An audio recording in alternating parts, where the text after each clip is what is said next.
Seorang bernama Tabiso Oedu Sabanisa mengatakan bahwa setiap orang berhak atas kesempatan kedua, tetapi bukan untuk kesalahan yang sama. Saya mengutip perkataan ini gitu ya, karena memang topik yang akan saya bicarakan berbicara tentang kesempatan yang kedua di dalam pendidikan. Mungkin beberapa sobat itu sudah tahu gitu ya apa yang saya maksudkan. Bagi yang belum tahu, mohon ditunggu sebentar setelah yang satu ini lewat dan nanti akan saya bahas selanjutnya.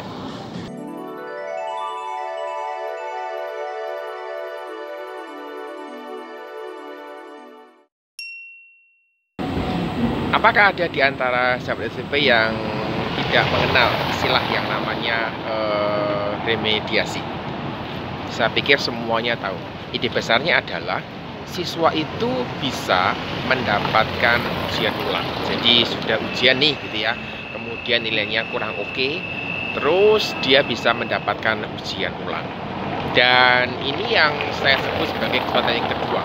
Maka tadi saya menyampaikan apa yang disampaikan oleh Tabiso Sabanisa tadi.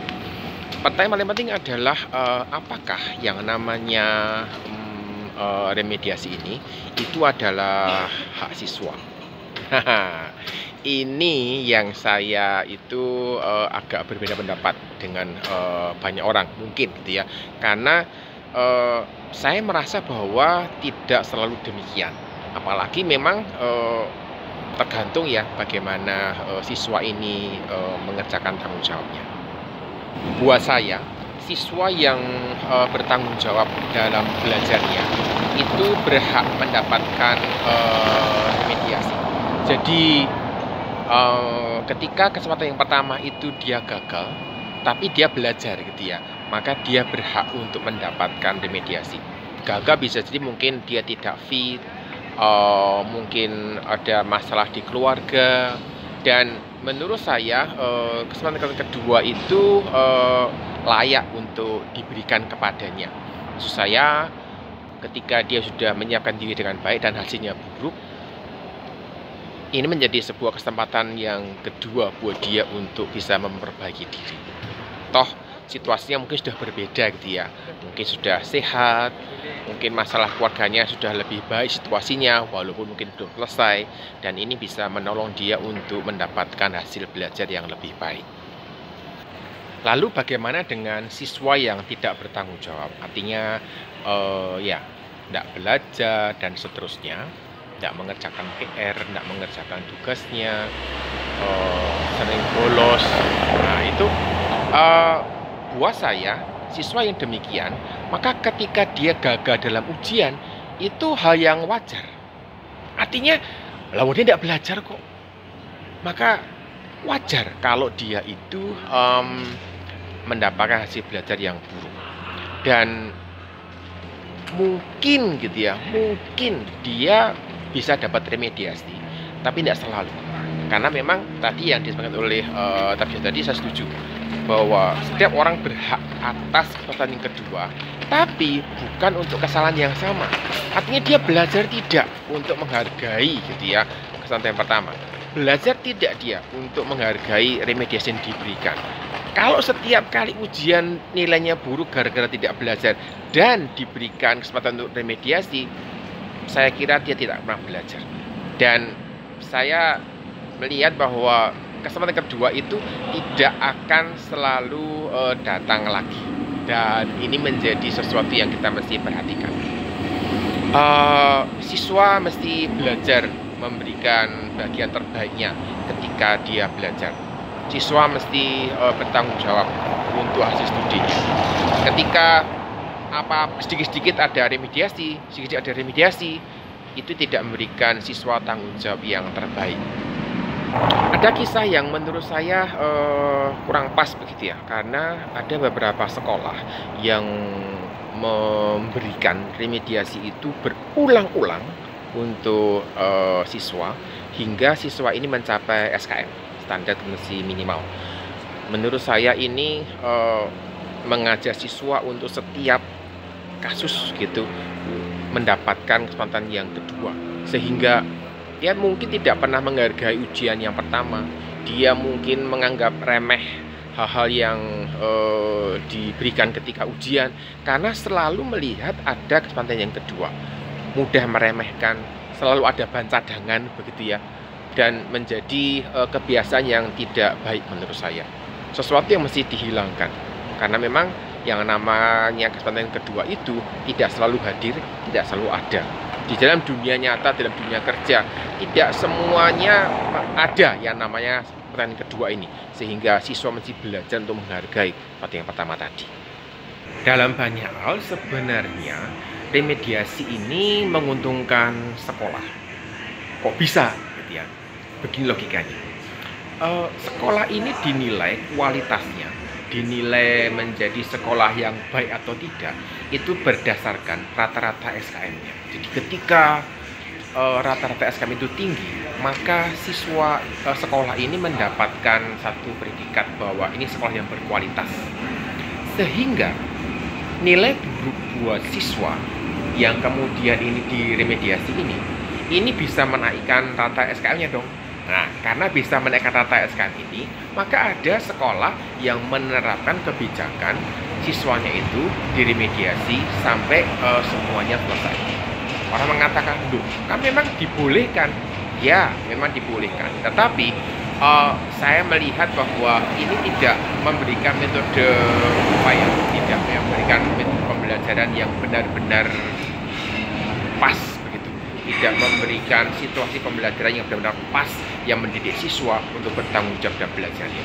Sehingga dalam kacamata saya, remediasi ini menguntungkan kedua belah pihak.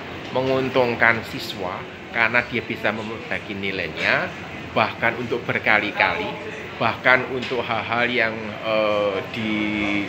dicapai kegagalannya gara-gara tidak bertanggung jawab dalam belajarnya, dan menguntungkan sekolah karena bisa menaikkan rata-rata SKM dan dianggap menjadi sekolah yang berkualitas. Dalam sebuah diskusi terkait dengan situasi tempat kerja, ada satu orang yang mengatakan bahwa ada pegawainya gitu ya yang selalu mengharapkan ada kesempatan kedua untuk memperbaiki gitu ya. Saya sih waktu itu belum kepikir, tetapi saya menduga ini berhubungan dengan kebiasaan mendapatkan remediasi. Siswa yang terbiasa mendapatkan remediasi tidak akan pernah menghargai kesempatan yang pertamanya, karena selalu berharap ada yang kedua, ketiga, dan seterusnya. Dan dalam dunia kerja ini bukan sesuatu yang lazim terjadi. Artinya pemberi kerja atau pemberi proyek itu akan otomatis, oh ya dah kamu tak kasih kedua, belum tentu. Dan menurut saya remediasi juga memberikan dampak, yaitu menurunkan motivasi belajar siswa. Siswa tidak lagi semangat untuk belajar karena ada kesempatan kedua. Siswa tidak semangat belajar karena selalu ada remediasi yang akan menyelamatkan hidupnya, menyelamatkan reputasinya di hadapan orang tua. Saya adalah orang yang sangat mendukung gitu ya kalau remediasi diberikan dengan batas tertentu. Saya belum tahu gitu ya berapa batas yang tepat, tetapi kayaknya perlu ada satu mekanisme yang diperjelas dalam hal ini. Misalnya maksimum berapa, 1 kali untuk 1 mapel atau apa, saya masih belum tahu. Tapi konsepnya adalah saya ingin ada pembatasan remediasi ini dan ada kriteria tertentu. Memang gitu ya, memang kita perlu menggunakan asas perbuatan tak bersalah pada siswa. Siswa itu tidak bisa dihakimi langsung, wah pasti dia tidak belajar gitu. Bukan begitu maksudnya. Tetapi ketika kita melihat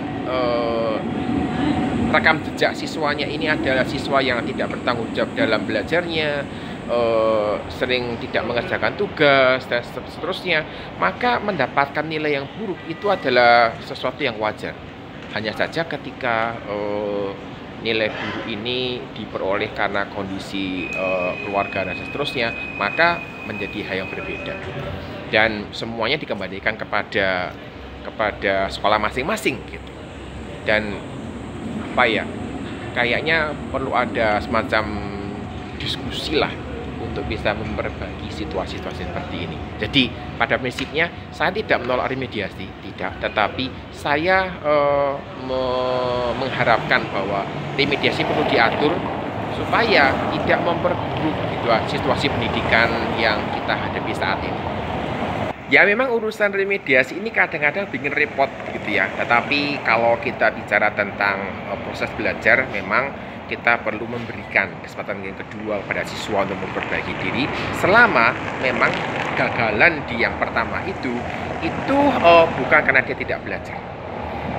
Guru juga mesti memperhatikan keberadaan siswanya, apakah siswa ini sungguh-sungguh bertanggung jawab dalam belajarnya, terutama di pendidikan tinggi khususnya dosen-dosen juga mesti memperhatikan dengan baik. Saya melihat bahwa kewajiban untuk harus memberikan remediasi ini itu sudah merusak sistem pendidikan kita gitu ya. Jadi saya kira itu yang saya sampaikan terkait remediasi. Mungkin ada sebagian di antara Anda tidak setuju dengan apa yang saya sampaikan, tidak masalah. Silakan tulis komentar supaya saya juga mengerti sudut pandang Anda dan saya juga bisa belajar dari apa yang Anda sampaikan. Sampai jumpa.